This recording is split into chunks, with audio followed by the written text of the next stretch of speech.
Anginibingelele phindze nginemukele bazalwane egameni lenkosi yethu Jesu Kristu. Lamhla ngolwesithathu tinge-22 kuBhimbidvwane eminyakeni wa-2025. Umfundisi lomkhulu lamhla usibhalela uthi kulunga kwakhe nekungakhethi.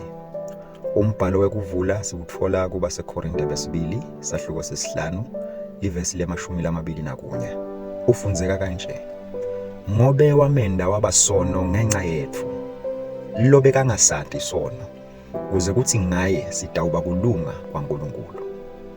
Uyabhala umfundisi uthi lokhu lesisanza kukufunza kukhulu kakhulu.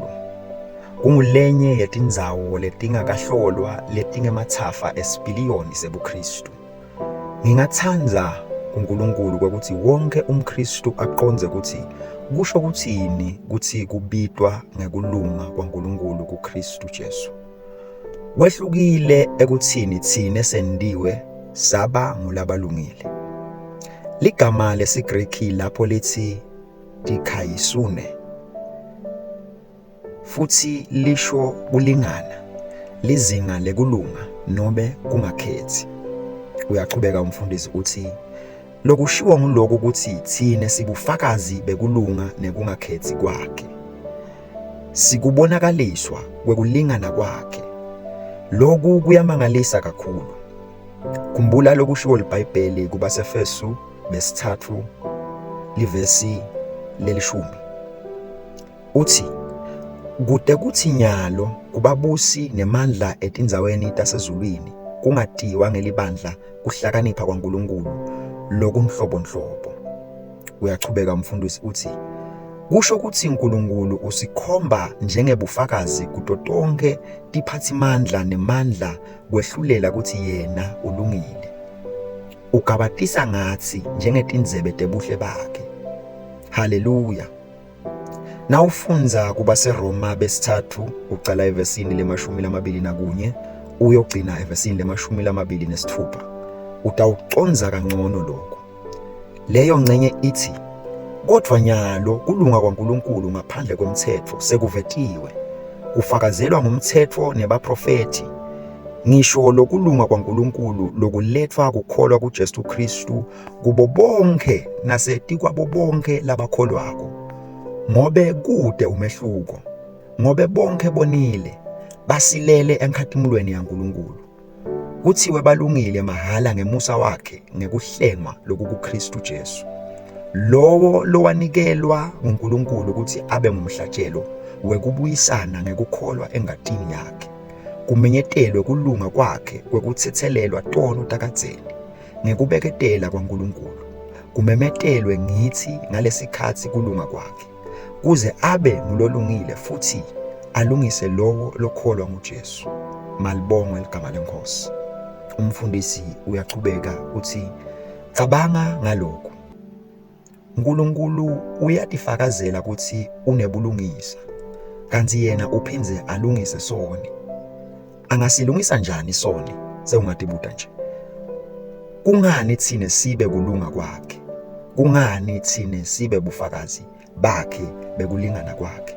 Sitawufunza kabandi esifundweni sethu lesilandzelako. Ligama leNkosi malibongwe. Nyalo-ke balaleli sesitawusho kuvuma. Nitawusho lamagama emva kwami, ungaphakamisa isandla sakho usho lamagama emva kwami. Ngikulunga kwaNkulunkulu kuKristu Jesu. Bufakazi lobuphilako bekulunga kwaNkulunkulu, bulungiswa nebuhle bakhe. Ngiyabonga Babe ngekungenda ngibe ngumfanekiso wekuhlakanipha kwakho.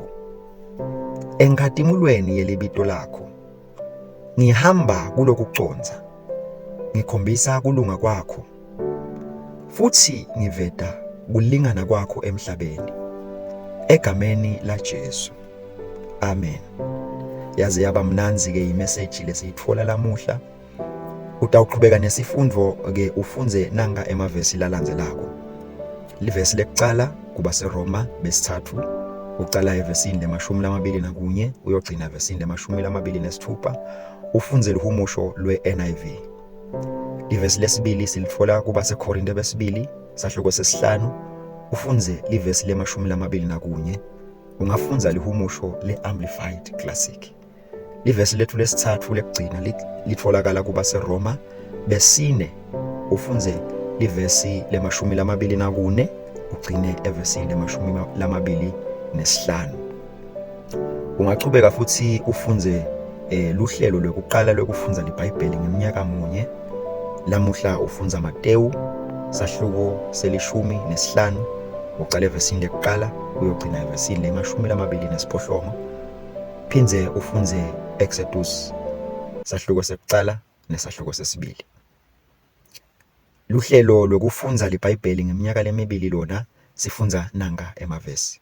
Sifunza Matewu sahluko sesiphohlongo, ucala evesini le-23 uyogcina evesini le-34. Bese futhi ufunza Genesis sahluko sema-22. Siyabonga, iNkosi inibusise.